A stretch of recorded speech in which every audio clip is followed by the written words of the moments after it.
In the previous video, we discussed how asymmetric information can lead to moral hazard, which can lead to people being ripped off, which in turn can lead to markets breaking down.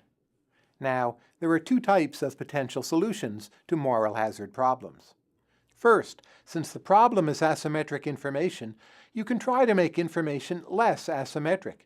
If both parties have similar information, then one party cannot so easily exploit the other.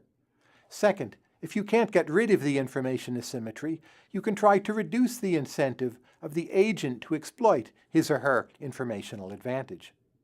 One example that you're already familiar with works along both of these dimensions. User ratings. You can get ratings for businesses at sites such as Yelp and Angie's List, and for products at places such as Amazon.com.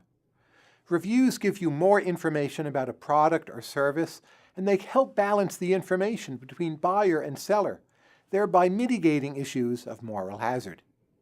Additionally, the existence of these review sites changes the incentives for the sellers. In our previous example of the auto mechanic, we sketched out how your incentive to get your car repaired might conflict with the mechanic's incentive to milk you for extra money. However, the mechanic also has to think about her reputation, which is what leads to future business. Previously, you might have told, well, just a few friends that you got ripped off.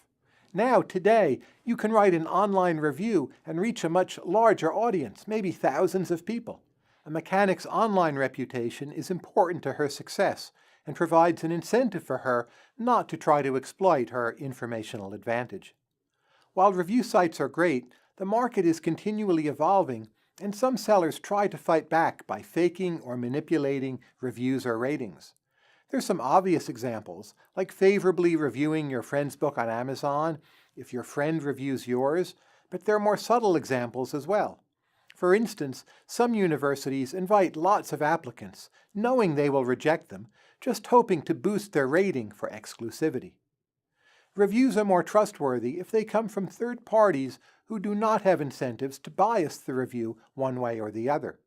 The magazine Consumer Reports, for example, has a reputation for honest reporting because it's a non-profit and it accepts no advertisements and no funding from commercial sources. But there's another problem. It's hard to exclude people from produced information. Information is also what we call non-rival. Non-excludable and non-rival. Do those properties sound familiar? Yes, information has the characteristics of a public good. Click to go back and review if you need. It's hard for Consumer Reports to keep the information it provides to only those people who buy the magazine. If you hear that Consumer Reports says brand X of television is the very best, well, you might use that information even if you didn't buy the magazine and pay for it. In this case, we would say that you are free riding, using the benefits of their research and testing without contributing to paying the costs. Free riding is a problem, however, not because it's unfair or unjust, but because it means that information provision may be underprovided in the first place. As a result, there are fewer trustworthy third parties reviewing products and services. So, review sites help solve moral hazard issues by both balancing the information between buyer and seller and reducing the incentives for the more informed party to exploit an informational advantage. There are other approaches that work solely by modifying the incentives of those people with the informational advantages. Let's take two examples that might seem completely different, but are actually conceptually pretty similar. House inspections and second opinions from doctors. When you buy a house, you typically get a home inspector to check out the house and identify potential problems. By law in many states, these home inspectors cannot also sell services to fix any problems they've identified.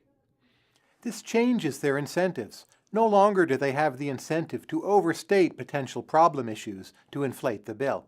Similarly, when you go to a doctor for a second opinion, that doctor is simply diagnosing the problem, but not doing the actual treatment.